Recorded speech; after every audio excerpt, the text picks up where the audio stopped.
আসসালামু আলাইকুম। বাংলা সংবাদে সবাইকে স্বাগত জানাচ্ছি ফিরোজ তোহা। শুরুতেই বিআরবি কেবলস সংবাদ শিরোনাম। আবারও মধ্যপ্রাচ্যে ভয়াবহ তৃতীয় বিশ্বযুদ্ধ শুরু হয়ে গেছে। মার্কিন যুক্তরাষ্ট্র এবং ইরানের মধ্যে পাল্টাপাল্টি আক্রমণ চলছে, আর এরই মাঝে আমাদের হাতে এসে পৌঁছেছে এই যুদ্ধের সর্বশেষ গুরুত্বপূর্ণ সবথেকে তাজা আপডেট সংবাদ আপনাদের জানিয়ে দিব। প্রথমেই জানাবো, হরমুজে চলাচলকারী বাণিজ্যিক জাহাজগুলোকে পূর্ণ সহায়তার ঘোষণা ইরানের। বিশ্বের অন্যতম গুরুত্বপূর্ণ নৌপথ হরমুজ প্রণালীতে চলাচলকারী বাণিজ্যিক জাহাজগুলোর জন্য কারিগরি এবং চিকিৎসা সহায়তা দিতে পূর্ণ প্রস্তুতির ঘোষণা দিয়েছে ইরান। আজ দেশটির বন্দর ও সামুদ্রিক সংস্থা জানিয়েছে, আঞ্চলিক উত্তেজনার মধ্যে হরমুজ প্রণালীতে নিরাপদে নৌ চলাচল নিশ্চিত করতে তারা প্রয়োজনীয় সব ধরনের ব্যবস্থা গ্রহণ করবে। এরপর জানাবো, এনডিটিভির প্রতিবেদন, 10,000 কেজি ইউরেনিয়াম ও 14 খনি নিয়ে উত্তর কোরিয়ার পথে হাঁটছে ইরান। মার্কিন যুক্তরাষ্ট্রকে ছাড় দেবে না তারা। ইরানের পারমাণবিক কর্মসূচি নিয়ে নতুন করে উদ্বেগ বাড়ছে, বিশেষ করে সাম্প্রতিক যুদ্ধ এবং কূটনৈতিক অচলাবস্থার প্রেক্ষাপটে এমন ধারণা তৈরি হয়েছে। বিশ্লেষকদের একাংশের মধ্যে পরিস্থিতি এমনকি এগিয়ে যাচ্ছে, তাতে মনে হচ্ছে উত্তর কোরিয়ার পথ অনুসরণ করে পারমাণবিক অস্ত্র তৈরির দিকে এগুতে পারে ইরান। এর ফলে মার্কিন যুক্তরাষ্ট্রের অবস্থা খুবই শোচনীয়। এদিকে মার্কিন যুক্তরাষ্ট্র এবং দখলদারকে টার্গেট করে 6,000 কিলোমিটার দূরপাল্লার আন্তঃমহাদেশীয় ক্ষেপণাস্ত্র তৈরি করেছে তুরস্ক। বদলে গেল আঞ্চলিক সমীকরণ। মধ্যপ্রাচ্য ইউরোপ জুড়ে ক্রমবর্ধমান সামরিক উত্তেজনার মতো নিজেদের দূরপাল্লার হামলা সক্ষমতা আরও বাড়ানোর ইঙ্গিত দিয়েছে তুরস্ক। ইস্তাম্বুলে আয়োজিত প্রতিরক্ষা প্রদর্শনীতে দেশটি প্রথমবারের মতো ইয়েলোদিরিমান নামে আন্তঃমহাদেশীয় ব্যালিস্টিক ক্ষেপণাস্ত্র ধারণামূলক মডেল প্রদর্শন করেছে। তে যুক্তরাষ্ট্রের হাওয়া টাইট হয়ে গেছে। এবারে জানাবো, ইসরায়েলের বিরুদ্ধে সবচেয়ে কঠোর ভাষায় সরব বাংলাদেশ, সঙ্গে আরও 12 দেশ। ফিলিস্তিনের অবরুদ্ধ গাজা উপত্যকায় ত্রাণ পৌঁছে দিতে যাওয়া গ্লোবাল সুমুদ ফোর্টিলাতে ইসরায়েলি হামলা এবং মানবাধিকার কর্মীদের আটকের ঘটনায় এবার সরব হয়েছে বাংলাদেশ। বাংলাদেশ সহ 13 দেশের দেয়া যৌথ বিবৃতিতে ত্রাণবাহী জাহাজে হামলায় তীব্র নিন্দা জানানো হয়েছে। একই সঙ্গে এই ঘটনায় আন্তঃমহাদেশীয় আইন শৃঙ্খলার প্রতি আরও নজরদারি করা হচ্ছে। বাংলাদেশ এই প্রথম সবথেকে কড়া ভাষায় ইহুদিবাদী ইসরায়েলের বিরুদ্ধে কথা বলেছে। এবং সর্বশেষ জানাবো, জামাত নেতা ডাক্তার শফিকুল ইসলাম জানালেন, জনগণের ভাগ্য উন্নয়নে গণভোট ও অংশগ্রহণমূলক ব্যবস্থা বাস্তবায়নের বিকল্প নেই। জনগণের ভাগ্য উন্নয়নে গণভোট এবং অংশগ্রহণমূলক ব্যবস্থা বাস্তবায়নের বিকল্প নেই বলে মন্তব্য করেছে বাংলাদেশ জামাতে ইসলামের কেন্দ্রীয় নির্বাহী পরিষদ সদস্য ও পটুয়াখালী 2 বাউফল আসনের সংসদ সদস্য ডাক্তার শফিকুল ইসলাম মাসুদ। আজ বাউফল উপজেলা জামাতের কার্যালয়ে অনুষ্ঠিত 11 দলীয় ঐক্যের মতবিনিময় সভায় প্রধান অতিথির বক্তব্যে তিনি এমন কথা জানিয়েছেন। প্রিয় দর্শক, এতক্ষণ শুনছিলেন সংবাদ শিরোনাম, এবারে বিস্তারিত। তবে তার আগে বন্ধুরা, অনুরোধ থাকবে এই সংবাদটিতে একটি লাইক দিন। এই চ্যানেলে আপনি নতুন হয়ে থাকলে আমাদের সংবাদটি দেখতে দেখতে চ্যানেলটি সাবস্ক্রাইব করে রাখুন। কমেন্ট করে বন্ধুরা আপনার মূল্যবান মতামত জানিয়ে দিন আপনি বিশ্বের কোন দেশ থেকে বা বাংলাদেশের কোন স্থান থেকে আমাদের সংবাদটি দেখছেন এবং শুনছেন। আর বন্ধুরা, সংবাদটি আপনার সোশ্যাল মিডিয়া ফেসবুকে শেয়ার করে বন্ধুদেরও দেখার সুযোগ করে দিন। গাজা যুদ্ধে আপনি যদি নিরীহ ফিলিস্তিনিদের ভালোবেসে থাকেন বন্ধুরা, কমেন্টে ইয়েস লিখে পুরো বিশ্বকে আমাদের এই সংবাদটি দেখার সুযোগ করে দিন। এবারে বিস্তারিত। হরমুজে চলাচলকারী বাণিজ্যিক জাহাজগুলোকে পূর্ণ সহায়তার ঘোষণা ইরানের। বিশ্বের অন্যতম গুরুত্বপূর্ণ নৌপথ হরমুজ প্রণালী দিয়ে চলাচলকারী যে কোনো জাহাজকে সর্বাত্মকভাবে সহযোগিতা করবে ইরানের ইসলামী বিপ্লবী গার্ড বাহিনীর সদস্যরা বলে ইরানের পক্ষ থেকে নিশ্চিত করা হয়েছে। আরও বলা হয়েছে যে হরমুজ প্রণালীতে সহায়তাকারী যে কোনো জাহাজকে সাগরের মাঝখান দিয়ে চলাচল করার ক্ষেত্রে সবাইকে আরও বেশি দায়িত্বশীল ভূমিকা পালন করতে হবে। সবাইকে বলতে চাই যে পুরো মধ্যপ্রাচ্য জুড়ে মার্কিন যুক্তরাষ্ট্র এবং দখলদার ইসরায়েলি বাহিনীর যে কোনো ধরনের কার্যক্রমগুলোকে আসলে পুরোপুরি ধ্বংসস্তূপে পরিণত করার জন্য ইরানের ইসলামী বিপ্লবী গার্ড বাহিনীর সদস্যরা পুরোপুরি প্রস্তুতি নিয়েছে। যে কোনো মূল্যে তারা মার্কিন যুক্তরাষ্ট্রকে ধসিয়ে দিতে চায়। মার্কিন যুক্তরাষ্ট্রের অর্থনীতিকে ধ্বংস করার জন্য এই কার্যক্রম চালানো হচ্ছে বলে ইরানের পক্ষ থেকে নিশ্চিত করা হয়েছে।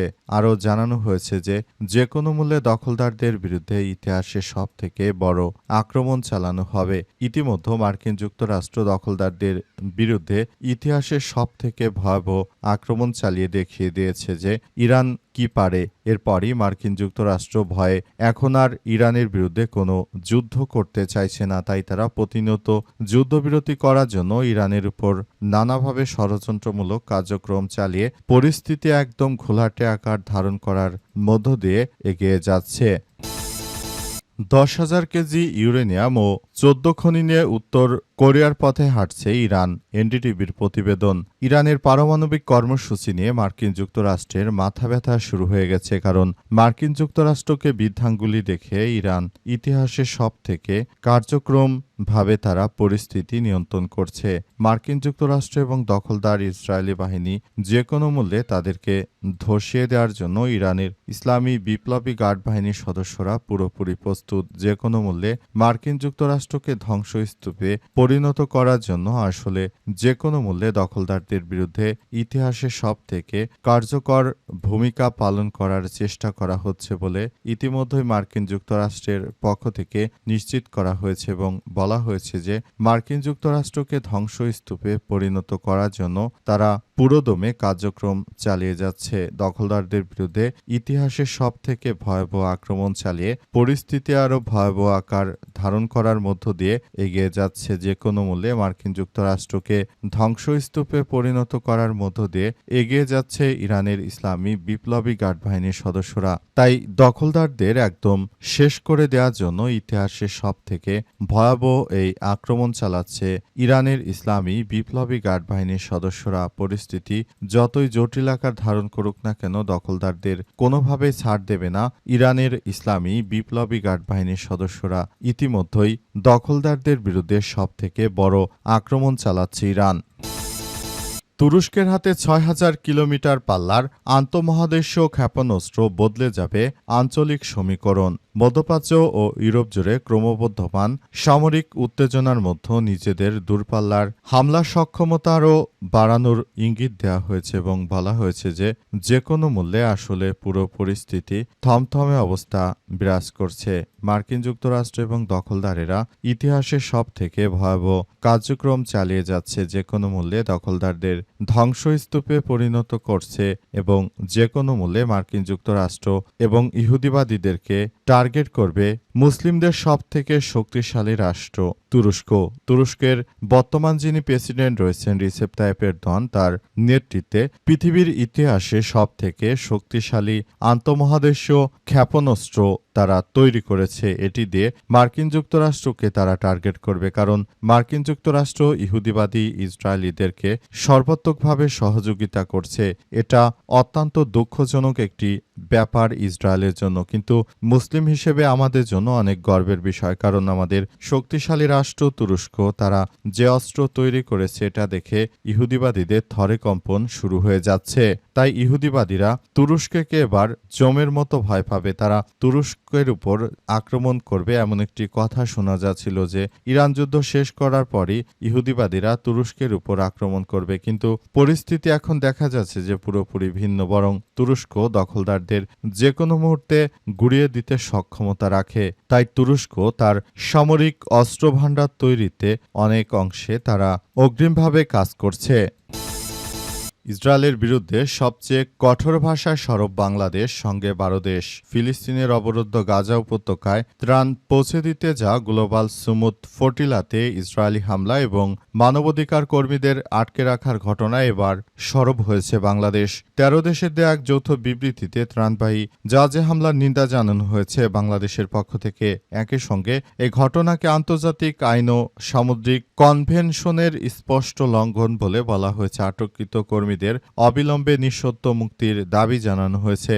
সংবাদ মাধ্যম আল জাজিরা বলছে যে বাংলাদেশ, পাকিস্তান, ইন্দোনেশিয়া, তুরস্ক, স্পেন, দক্ষিণ আফ্রিকা সহ 13 দেশের একটি জোট গাজামুখী সুমুদ গ্লোবাল ফ্লোটিলারতে ইসরায়েলি সামরিক বাহিনীর হামলা এবং এতে অংশ নেওয়া কর্মীদের আটক করার ঘটনায় যৌথ বিবৃতি দিয়েছে।